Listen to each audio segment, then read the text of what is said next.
ate ye omukulu Bobi Wine enkola eya World Bank okuteeka sanctions ku ggwanga erya Uganda. Kyaddaaki naye ng'omuntu Bobi Wine yavuddeyo n'ategeeza World Bank n'agigamba nti ekituufu kiri nti nammwe muli bali bankwe. N'abagamba nti bulijjo wano tubagamba omusajja awamba abantu atokyalinga bannayuganda kw'otadde n'okukola buli kibi kyonna ku bantu naddala abali ku ludda oluvuganya.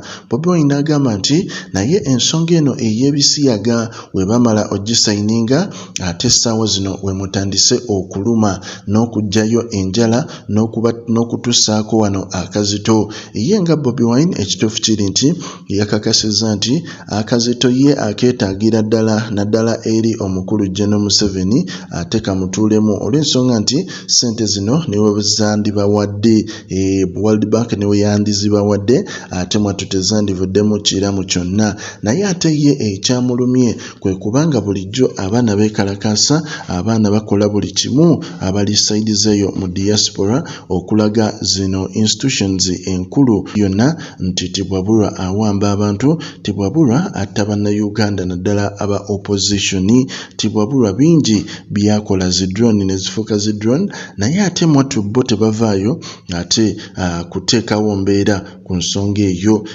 Tebalina kintu kyonna kye bassaawo, naye balabye babakwatidde ku bisiyaga olwo nabo ne bagolokoka okuteeka akazito ku ggwanga erya Uganda. Bobi Wine kyeyavuddeyo n'agamba nti ensonga eyo mulina ogitunulamuko mutegeere nti n'ebintu ebirala bye tuba twekalakaasiza nabyo bibaamu omulamwa.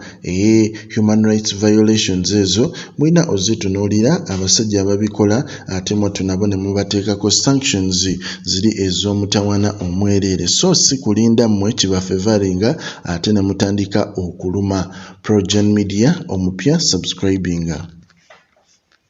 Buli mulembe gukyuka n'enzimba nayo ekyuka. Kato Akura Construction Services Limited twakuguka nnyo mu kuzimba okwa buli kika okutuukagana n'omulembe. Tuzimba biodigester septic tank tezijjula ate ng'okuzimbibwa etwala ekifo kitono ddala ab'amaka, amasomero, amasinzizo, hotels n'ebifo ebirala. Mwetaaga kabuyonjo ekika kino mutambule n'omulembe. Tukola general construction okuba plan eza buli kika, okukola finishing, electrical installation, plumbing, okusiba tiles ne painting kw'ossa n'okusima enzizi eza buli kika. Tusangibwa Nateete ku Prime Village Mall Level 2 Room D7. Esimu noti 757 noti 54 nya noti oba noti 772 noti 9 nya 21. Kato Akura Construction Services Limited. Zimba Uganda.